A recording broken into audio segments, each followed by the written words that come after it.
बिस्मिल्लाहिर्रहमानिर्रहीम अस्सलाम वालेकुम। मैं हूं हस्साम रहमान और आज हमारा टॉपिक है सेल मेम्ब्रेन। तमाम जिंदा जानदार सेल पर मुश्तमिल होते हैं और सेल के बाहर एक झिल्ली होती है, जिस तरह ये आप देख सकते हैं नीले रंग की झिल्ली, इसे हम कहते हैं सेल मेम्ब्रेन। इसकी अहमियत इस वजह से बहुत ज़्यादा है कि जब तक सेल मेम्ब्रेन इंटैक्ट है, मौजूद है, प्रॉपर काम कर रही है, तो इसका मतलब है सेल काम कर रहा है। और अगर सेल काम कर रहा है तो पूरा जानदार काम कर रहा है, क्योंकि तमाम जानदार जो हैं वो सेल्स पर मुश्तमिल होते हैं। सेल मेम्ब्रेन को हम प्लाज्मा मेम्ब्रेन भी कहते हैं, साइटोप्लाज्मिक मेम्ब्रेन भी कहते हैं और इसको प्लाज्मा लिमा भी कहते हैं। अब प्लाज्मा मेम्ब्रेन और सेल मेम्ब्रेन का जो बुनियादी फंक्शन है वो साइड बॉक्स पे दिया हुआ है कि फ़र्ज़ करें ये सेल है।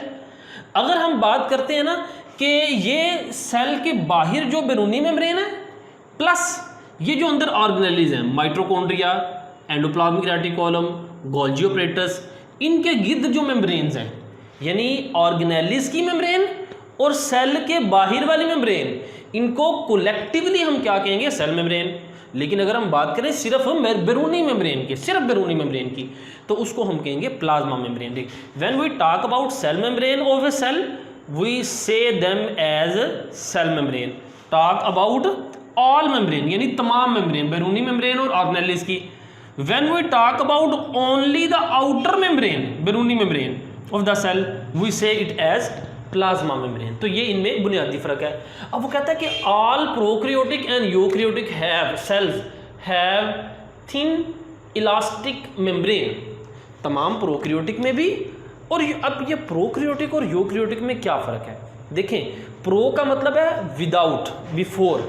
कैरियन का मतलब है न्यूक्लियस, यानी प्रोकैरियोटिक ऐसे सेल होते हैं जिनमें वेल डिफाइंड न्यूक्लियस नहीं होता। मसलन ये एक यूकैरियोटिक सेल है जिसमें देखें ये जो न्यूक्लियस है इसके गिर्द झिल्ली मौजूद है और न्यूक्लियर मटेरियल यानी क्रोमोसोम उस झिल्ली के अंदर बंद है। तो ऐसा सेल जिसमें well defined membrane bound nucleus के गिर्द झिल्ली हो, मेम्ब्रेन हो, तो उसे हम कहेंगे यूकैरियोटिक सेल। और ऐसा सेल जिसमें न्यूक्लियस के गिर्द यानी मेम्ब्रेन बाउंड न्यूक्लियस ना हो, जो न्यूक्लियर मटेरियल है वो साइटोप्लाज्म में बिखरा हुआ हो, तो ऐसे सेल को हम कहते हैं प्रोकैरियोटिक। तो ये सेल मेम्ब्रेन प्रोकैरियोटिक सेल में भी होती है और यूकैरियोटिक सेल में भी होती है। ये पतली होती है, ये इलास्टिक होती है, यानी इसके अंदर लचक ज़्यादा होती है और ये साइटोप्लाज्म को कवर करती है। फिर हम बात करते हैं इसके फंक्शन की, इसका किरदार क्या है। इसका सबसे अहम फंक्शन है जी सेमी परमिएबल मेम्ब्रेन। देखें, अब ये जो बाहर सेल के ये सेल मेम्ब्रेन है ना, ये इसका स्ट्रक्चर मैंने ये एक सेल मेम्ब्रेन का क्रॉस सेक्शन ड्रा किया हुआ है, यानी सेल मेम्ब्रेन का ये हमने क्रॉस सेक्शन ले लिया। अब ये जो सेल मेम्ब्रेन है ये कुछ मॉलिक्यूल को, फ़र्ज़ करें ये सेल का आउटर इन्वायरमेंट है और ये सेल का इनर इन्वायरमेंट है, ये अंदर की तरफ है, यानी ये ऐसे सेल है, ये अंदर है और ये बाहर। ये कुछ मॉलिक्यूल को सेल के अंदर आने देती है और कुछ को नहीं आने देती, यानी जिन मॉलिक्यूल्स की ज़रूरत होती है सिर्फ उन्हीं को ये सेल के अंदर आने देती है। सेमी परमिएबल, सेमी का मतलब है थोड़ा सा, परमिएबल इजाज़त देना, यानी कुछ को इजाज़त देती है कुछ को नहीं देती। तो ये सेमी परमिएबल बैरियर, बैरियर कहते हैं रुकावट। तो जाहिर बात है जब वो उन चीज़ों को इजाज़त देगी जिनकी ज़रूरत है, तो इस वजह से ये सेल की केमिस्ट्री को बरकरार रखती है। यानी सेल जो साइटोप्लाज्म है उसमें सिर्फ वो चीज़ें बरकरार रहती हैं जिनकी ज़रूरत होती है सेल को। तो इस वजह से सेल के अंदर मुख्तलिफ मॉलिक्यूल्स की, आयंस की केमिकल कंपोजिशन बरकरार रहती है। अलाइंग कहते हैं इजाज़त देना। A few molecule to cross, cell membrane सिर्फ कुछ मॉलिक्यूल को इजाज़त देती है क्रॉस की। वाइल फेंसिंग द मेजोरिटी, ये लफ्ज़ क्या है? मेजोरिटी। फेंस कहते हैं रुकावट बनना, रोक देना। तो ये cell membrane majority of molecule को फेंस करती है, रोक देती है, नहीं आने देती। Molecule inside the cell, cell के अंदर नहीं आने देती। तो अब इस प्रॉपर्टी की वजह से, यानी फेंस करने की, रुकावट की वजह से होता क्या है? मेंटेन इंटरनल सेल कंपोजिशन, ये सेल की कंपोजिशन को बरकरार रहती है। मतलब सेल के अंदर सोडियम आइंस हैं, पोटाशियम आइंस हैं, सेल के अंदर मुख्तलिफ़ किस्म के अब क्या लें साल्ट्स की मिकदार है, वाटर की कंपोजिशन है, तो उसको बरकरार रखेगी सेल मेम्ब्रेन। तो in addition to this vital role, यानी इस वाइटल, अब वाइटल रोल किसको कहा है? वाइटल रोल कहा है सेल की ये जो फेंसिंग की एबिलिटी है, सेल की सेमी परमिएबल एबिलिटी, ये बड़ा अहम किरदार है, वाइटल रोल है, क्योंकि ज़ाहिर बात है अगर तमाम चीज़ें सेल के अंदर आ जाएँ तो कुछ चीज़ें ऐसे भी हो सकती हैं जो सेल के लिए नुकसानदेह होंगी, वो सेल की कंपोजिशन को तरतीब करेंगी और अल्टीमेटली सेल के काम करने की सलाहियत में रुकावट पैदा करेंगी। लिहाजा ये बड़ा वाइटल रोल है। इस वाइटल रोल के अलावा क्या क्या सेल काम करता है, वो कहता है कि इट सेंस केमिकल मैसेज, ये केमिकल मैसेज को सेंस करता है। अब इस प्रॉपर्टी को समझाने से पहले मैं आपको सेल मेम्ब्रेन की कंपोजिशन बता दूं, ये किस चीज़ पर मुश्तमिल होती है। देखें जी, स्ट्रक्चरल कंपोजिशन, सेल मेम्ब्रेन किस किस चीज़ पर मुश्तमिल है। सेल मेम्ब्रेन में मेनली बुनियादी तौर पर दो चीज़ें होती हैं, एक है प्रोटीन, मुख्तलिफ़ किस्म की प्रोटीन्स होती हैं, मसलन ये जो मैं येलो कलर की और ये ब्लू कलर में जो बनाई है ये प्रोटीन है, और दूसरा है लिपिड। अब ये जो मेम्ब्रेन है ना, ये लिपिड, मेनली दो चीज़ें हैं, एक प्रोटीन और एक लिपिड, और साथ में कुछ मिकदार में कार्बोहाइड्रेट भी मौजूद होता है और कोलेस्ट्रॉल भी मौजूद होता है। तो ये इसकी कंपोजिशन है। अब हम बात करते हैं उसके फंक्शन में, यानी ये सेंस करती है केमिकल मैसेज को। अब केमिकल मैसेज कैसे सेंस करते, देखें कुछ मैसेज होते हैं जो आउटर सेल के बाहर से आते हैं, कुछ अंदर से। अब जो सेल के बाहर से मैसेज आते हैं वो केमिकल्स की शक्ल में होते हैं, तो सेल मेम्ब्रेन के ऊपर एक रिसेप्टर होता है, रिसेप्टर कहते हैं कबूल करने वाला। मसलन ये केमिकल मैसेज आया है तो इस मैसेज को, ये मैसेज आके रिसेप्टर क्या है, मेनली जो ग्लाइकोप्रोटीन्स होती है ना, प्रोटीन की किस्म है ग्लाइकोप्रोटीन, तो ग्लाइकोप्रोटीन ज़्यादातर ये किसके तौर पे काम करती है, रिसेप्टर के तौर पे, यानी ये केमिकल मैसेज को रिसीव करती है। तो ये अहम फंक्शन है। फिर है जी identify other cell, cell membrane क्या करती है, दूसरे सेल को आइडेंटिफाई करती है, रिकॉग्नाइज करती है, पहचानती है। ये करैक्टर ज़्यादा इस्तेमाल होता है जब डेवलपमेंट हो रही होती है, एम्ब्रियो की डेवलपमेंट हो रही होती है। तो अब रिकॉग्निशन में, आइडेंटिफाई करने में कौन सा कंपाउंड अहम किरदार अदा करता है, उसमें कार्बोहाइड्रेट। जो कार्बोहाइड्रेट है ना सेल मेम्ब्रेन के अंदर, ये दूसरे सेल को आइडेंटिफाई करने में हेल्प आउट करते हैं।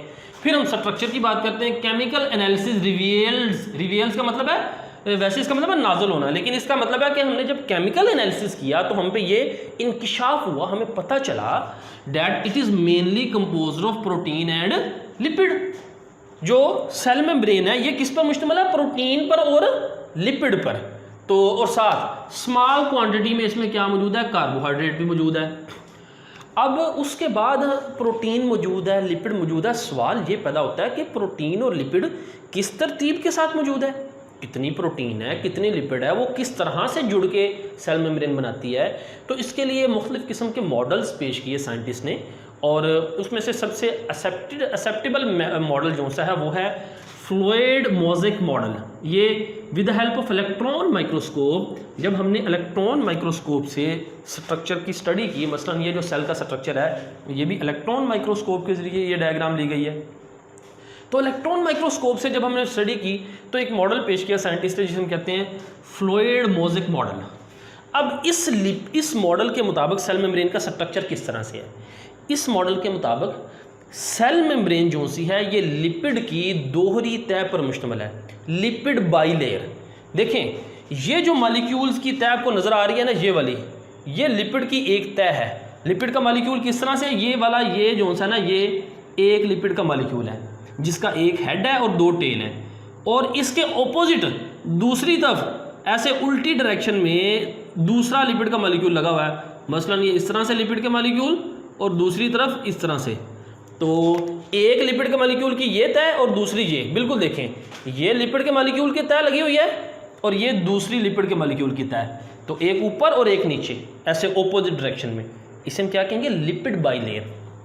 तो लिपिड बाइलेयर यानी सेल मेम्ब्रेन किस पर मुश्तमिल है, लिपिड की दो तहों पर। फिर इन लिपिड की तहों में, ये लिपिड की फ़र्ज़ करें दो तहें हैं ना पूरी, ये फ़र्ज़ करें ये एक ऊपर तह है एक नीचे, कुछ जगहों पे प्रोटीन के मॉलिक्यूल इम्बेडेड हैं। इम्बेडेड का मतलब है धंसे हुए होना, अंदर गड़ा होना।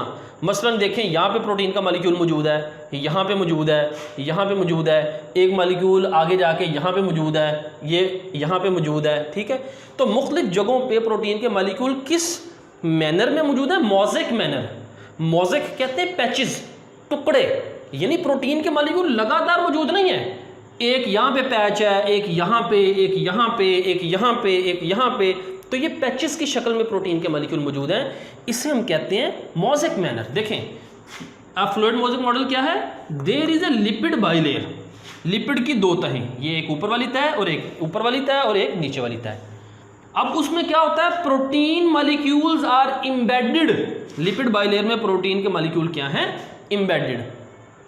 अब वो कह रहा है कि ये जो लिपिड की अब लिपिड बाइलेयर का क्या फंक्शन है, एक लेयर से भी गुजारा नहीं, बल्कि जो बाइलेयर्स हैं ना, दो लेयर्स हैं, इसका एक फ़ायदा है। इसका फ़ायदा ये है कि lipid bilayer gives fluidity and elasticity to cell membrane. अब ये फ्लूइडिटी किसे कहते हैं, फ्लूइडिटी कहते हैं ability to flow, ability to flow. अब देखें जिस तरह आप समुंदर का पानी या दरिया पानी देखें ना, तो पानी में जिस तरह लहरें बन रही होती हैं, ऐसे लहरें, बिल्कुल इसी तरह ये जो मेम्ब्रेन है ना, ये इस तरह लहरा रही होती है पानी की तरह। तो लहराने की वजह से मॉलिक्यूल्स इसके अंदर से आसानी से गुजर जाते हैं। ठीक है, जिस तरह आप किसी चीज़ को छानते हैं, तो अगर आप किसी चीज़ को हिलाते हैं तो चीज़ ज़्यादा छनती है, उसकी वो चीज़ ज़्यादा अंदर से गुजरती है। तो बिल्कुल इसी तरह मेम्ब्रेन जब इस तरह फ्लो कर रही होती है ना, तो चीज़ें ज़्यादा आसानी से उसके अंदर से गुजर जाती हैं। तो लिपिड की ये जो बाई लेयर है, एक तो इसे फ्लूइडिटी फराहम करती है और दूसरा इसको इलास्टिसिटी यानी लचक देती है टू द सेल मेम्ब्रेन।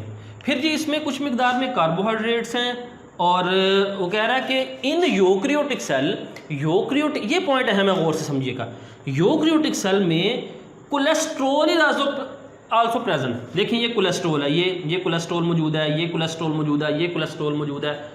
अब कोलेस्ट्रॉल का क्या फंक्शन है, देखिए कोलेस्ट्रॉल भी थोड़ा सा ये, एक तो कोलेस्ट्रॉल का काम होता है कि ये जो लिपिड के मॉलिक्यूल है ना, इनको इंटैक्ट रखना, इनको आपस में जोड़े रखना। यानी कोलेस्ट्रॉल ये जो लिपिड्स के मॉलिक्यूल हैं, इनको आपस में जोड़े रखते हैं, और जोड़े रखने की वजह से एक थोड़ा सा बैरियर बनता है, रुकावट बनती है। जारी बात है, लिपिड के मॉलिक्यूल जितना जुड़े रहेंगे तो वो रुकावट बनेंगे, मुख्तलिफ मॉलिक्यूल जो अंदर आ रहे हैं। जारी बात है, तमाम चीज़ों को तो अंदर नहीं ना आने देना। तो कोलेस्ट्रॉल के मॉलिक्यूल लिपिड्स के मॉलिक्यूल को एक तो इंटैक्ट रखते हैं, आपस में जोड़े रखते हैं, और दूसरा ये सेल मेम्ब्रेन को रिजिडिटी, थोड़ी सी सख्ती फराहम करते हैं। यही वजह है कि यूकैरियोटिक सेल जो मेम्ब्रेन होती है, मतलब जो यूकैरियोटिक सेल है, इसकी मेम्ब्रेन निस्बतन प्रोकैरियोटिक सेल के थोड़ी सी सख्त होती है। मतलब जो बैक्टीरिया की मेम्ब्रेन है वो नरम होती है। क्यों? क्योंकि उसके अंदर कोलेस्ट्रॉल की मिकदार, कोलेस्ट्रॉल नहीं होता। फिर वो बात करता है in eukaryotic cell mitochondria, golgi apparatus, chloroplast, endoplasmic reticulum have cell membrane. यानी ये जो यूकैरियोटिक सेल, एक तो मैंने आपको बुनियादी फ़र्क बताया प्रोकैरियोटिक और यूकैरियोटिक में न्यूक्लियस का, कि प्रोकैरियोटिक में वेल डिफाइंड न्यूक्लियस नहीं होता, झिल्ली वाला न्यूक्लियस नहीं होता, जबकि यूकैरियोटिक सेल में वेल डिफाइंड न्यूक्लियस मौजूद है। मसलन जिस तरह ये यूकैरियोटिक सेल है जिसमें न्यूक्लियस मौजूद है, जबकि अगर फ़र्ज़ करें जो प्रोकैरियोटिक सेल है उसमें जो न्यूक्लियर मटेरियल है इस तरह साइटोप्लाज्म में बिखरा होगा, मेम्ब्रेन नहीं होगी। और दूसरा फ़र्क ये है, जितने भी ऑर्गेनेलिज जिनके गिर्द मेम्ब्रेन होती है वो सिर्फ और सिर्फ यूकैरियोटिक सेल में मौजूद होते हैं। मसलन माइटोकॉन्ड्रिया के गिर्द मेम्ब्रेन है, गोल्जी apparatus के गिर्द मेम्ब्रेन है, एंडोप्लाज्मिक रेटिकुलम के गिर्द मेम्ब्रेन है, लाइजोसोम के गिर्द मेम्ब्रेन है। तो जितने भी ऑर्गेनेलिज जिनके गिर्द मेम्ब्रेन होती है वो सिर्फ और सिर्फ यूकैरियोटिक सेल में मौजूद होते हैं, प्रोकैरियोटिक सेल में वो मौजूद नहीं होते।